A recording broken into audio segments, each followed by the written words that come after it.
I bought a thing. You know what it is, because you read the title.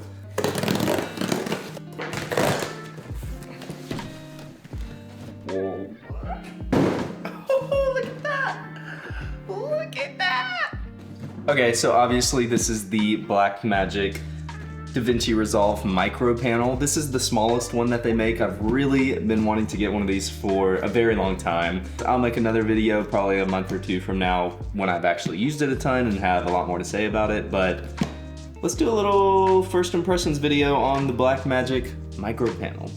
Also, this includes DaVinci Resolve. I already have a license, so maybe we'll do the first giveaway on the channel and do a little DaVinci Resolve Studio license giveaway. I think it's like $295 if you don't have it already. Maybe we'll do that. Look how shiny it is. Oh! Oh!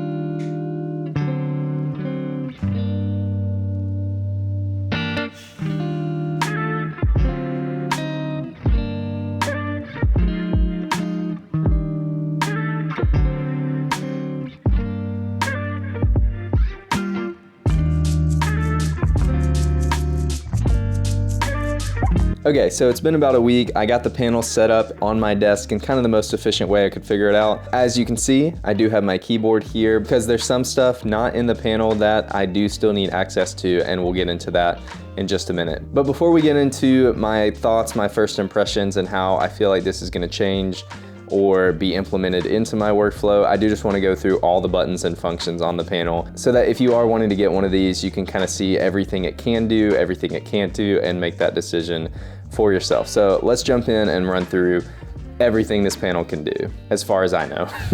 So first up, and kind of the main event of the panel, are the wheels and the balls. These control your lift, gamma, and gain respectively. And of course you can turn the wheel to adjust exposure. You mess with our gamma and our lift at the same time. And you also have the balls to push color into those areas of the image. A really cool thing about the panel, and it's kind of throughout, we'll talk about it as we get into the other knobs and buttons, but there's a lot of reset functions. So above each wheel we have RGB, all, and level. If we hit RGB, it resets the color.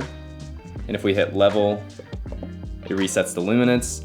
Or you can press all. Let me mess it all up real quick. You can just press all to reset both at the same time. So that's really nice. I don't have to reach either over to the undo button, which we'll talk about in a minute, or do any like Control Z, Command Z to undo anything that I've done. So moving on to these three buttons up here, they do go hand in hand with the wheels. If we hit log right here, we're now working in our log wheels, our shadows, midtones, and highlights instead of our lift, gamma, and gain. So now instead of pushing color into the lift, we're pushing color into just our shadows. Same thing applies with RGB and level and all of that kind of stuff. So if we hit the offset button, the wheel on the right becomes our offset. So of course, pushing and pulling luminance and color into the entire image. But the cool thing is it makes the middle wheel our tint. So if we want to push from green to pink or pink to green, and it makes the left wheel our temperature. So if you do still want to balance out your image with tint and temperature, just hit offset and you can do it right here. And then we can reset those as well with our reset buttons at the top. Super cool thing, and I don't know with this setup if you're gonna be able to see it, but if I hit viewer, okay, you can't see it, but on my second monitor, hitting viewer pulls up full screen. This is basically a full screen button. But a really cool thing about the panel in general is you can just hit viewer, go into full screen, and focus just on your image. I'm the type of colorist and really person in general who wants to see their scopes. I don't want my lift to be, you know, above 1.25. I don't want to be pushing my image too far based on what I know in my head. Like I don't want my mid-tone detail to be at like 1 billion. But grading, looking at your image over the values of your lift, gamma, and gain, or the values of your saturation, is kind of a cool way to grade. Yeah, that's important to have a color calibrated monitor, especially if you're doing client work, but it is kind of a nice, more freeing way to color grade. So let's turn offset off so that we're back to our lift, gamma, and gain. And let's go over here to all the knobs that we have. So working from left to right, these three are interesting because I've never used these functions in DaVinci before, but this is basically just the luminance of your lift, gamma, and gain. So when I turn this wheel to the right, my Y value and my RG and B values for gain are turning up. But if I turn this Y gain knob up, literally just the Y value for my gain is going up.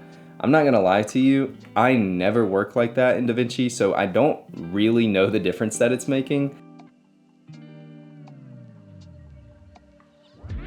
Back to the idea of resetting, all of these knobs in here have a push in function that resets their values to 0. So if we turn our gain way up, our gamma way up, of course, ridiculous, we can just click in and we're back. Moving on down the right, we have contrast, pivot, mid-tone detail, which I really love that they included mid-tone detail. In my opinion, super underrated feature. Color boost, shadows, highlights. Highlights, again, something I use all the time, so I love being able to, you know, maybe pull my highlights down while I'm pulling my gamma up, just to get a more balanced image. Oop. As you can see, the highlights were pulled down pretty far already. Saturation, hue, and luminance mix. But moving on to our last little collection of buttons, this is where the mini panel starts exceeding the micro panel with different functionalities and all that kind of stuff. This area of buttons is why my keyboard is still in front of me. I'm not saying it's a fully bad thing, I'm just saying there are things that we can't do here that I still have to do on my keyboard, but let's go through it and you'll kind of see what's up with that. First off, we can grab a still and then play the still. So if we want to change our image, you can see that our still is over here on the right side of the image. We can turn that back off. Now our video is looking kind of crazy. So we can come up here to the undo button and get rid of those ridiculous changes that we just did. We also have loop. We can turn our loop function on and off if we want to do that. We can bypass the entire color grade. We can disable individual nodes, or we can reset individual nodes. We also have this previous memory button, which I was gonna lie and pretend that I know what it does, but I really don't. It's taking us back to some previous form. I don't know if it's taking us back to like the last grade that was on the image for a prolonged period of time, but I'll figure that out as I go. So moving down, we have previous node and next node. I'm so glad they included this in the panel and didn't make me go over and click on each node, so I can be on my exposure node, jump over to my balance node, balance out the image, yada yada yada, jump over to one of my vignettes, bring it up and down. You get the picture. I'm just glad they included little things like that to make the workflow faster and allow me to stay on the panel as much as possible. Below that, we have previous frame, next frame, so I can really dial in what I want my hero frame to be. Below that, I can jump from clip to clip. Let's go back over. And below that, we have our play forward, play reverse, or stop button. So if I want to get back to that frame I was on, keep clicking it. And I'm a little bit closer so I can use my next frame button to really find my hero frame. Now that I have my hero frame, I can jump into grading. You know, once I'm done with that, next clip. But now we get to one of the limitations of the panel. As you can see, there aren't any nodes on this clip. And there is no add node button, there's no serial node, no parallel node, no nodes. Same thing is I can play a still from the previous image, but there is no apply grade or apply preset or anything like that. So that is why I have my keyboard right here, so that I can build out a node tree with keyboard shortcuts if I need to, or use my mouse, come over here and apply a grade.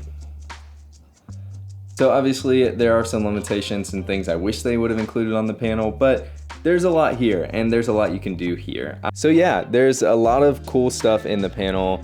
But now comes the question of, is it enough? Is it missing too many features? Is it still having to use your keyboard kind of too irritating? Because at least for me, one of the big parts of getting a panel is increasing your work speed, increasing your workflow, and not having to jump from keyboard to mouse to panel back to mouse. But since this is their lowest price and their lowest tier of panel, they did leave some things out. The next higher tier is the DaVinci Mini Panel. It's about $2,400, I think, so that would make it 3 times the price. And overall, with what this panel includes and with how much cheaper it is than the Mini Panel, I would say this is a good step. One of my fears when I first opened it was like, oh no, I can't make new nodes, I can't apply grades, I can't adjust power windows like you can do on the mini panel. Am I gonna hate this? Is this a stupid purchase? Should I return it right now? But after using it and grading some shots with it, I really don't think it's gonna be that big of a deal. I do think one day, especially if I get more into doing color work for clients and for jobs, that I'm probably gonna want a mini panel. But I do think it's a good step because you can just have your keyboard here or even your laptop out next to it and use Alt-S or whatever other keyboard shortcuts you're used to using. So I would say select all your clips, apply your base empty node grade, and then you can just use the panel to jump from node to node, and there's really no trouble. When you do need to create power windows or make other adjustments, you are gonna have to jump over to your mouse and keyboard. But as I'm sure a lot of you know, setting up your desk to be ergonomic and efficient is something you have to do no matter what gear or hardware that you have. So overall, I'm gonna give the panel, this is a movie review. Overall, I'm gonna give the micro panel, I'm gonna say like an 8 out of 10 because pros are, it's so much more tactile. The build quality, let's talk about the build quality for just a second. This thing is so nice. It's got a really good weight to it. There's not a lot of plastic on it, and if it is plastic, it's like nice plastic where I can't tell. It feels, I don't have the specs up, I'm no material engineer, but it feels like a metal of some sort. It feels really good, really shiny, I guess. And the traction on not just the balls and the wheels, but all the knobs, the traction is really good. There's a really good amount of friction. The buttons feel super nice. They have a nice like rubbery click almost, and they make me excited to color grade, which that's the point of gear at a certain level, right? Is something that's more usable, something that's more fun, because most of us got into this to have fun and we love it. I am interested to see how much it increases my work speed. A few people that I've talked to have said that it just helps them get through projects faster. So I am excited to kind of get a project with more shots and really dive in and lock in and be like, I'm on the panel, we're gonna color grade for an hour and see how many shots that I can knock out. But y'all, with all that said, that's all I have for you today. I probably am gonna do a follow-up video on the panel in a few months, kind of see my not first impressions, I guess my long-term impressions on if I still think it's a piece of gear worth having. But I can't really let y'all know that until I get there. I hope this was beneficial. I hope at least running through the functions of the panel helped you decide if you want to get one or not. I don't think I have any affiliate links for it, but if I do, they'll be in the description. That helps out always. I very much appreciate that. Even more than that, thanks for watching. Thanks for still being here. And if you don't mind, please hit the like button down below. Helps out the channel. You know, you watch YouTube. You understand YouTube. Y'all, thank you so much, and I'll see you next week.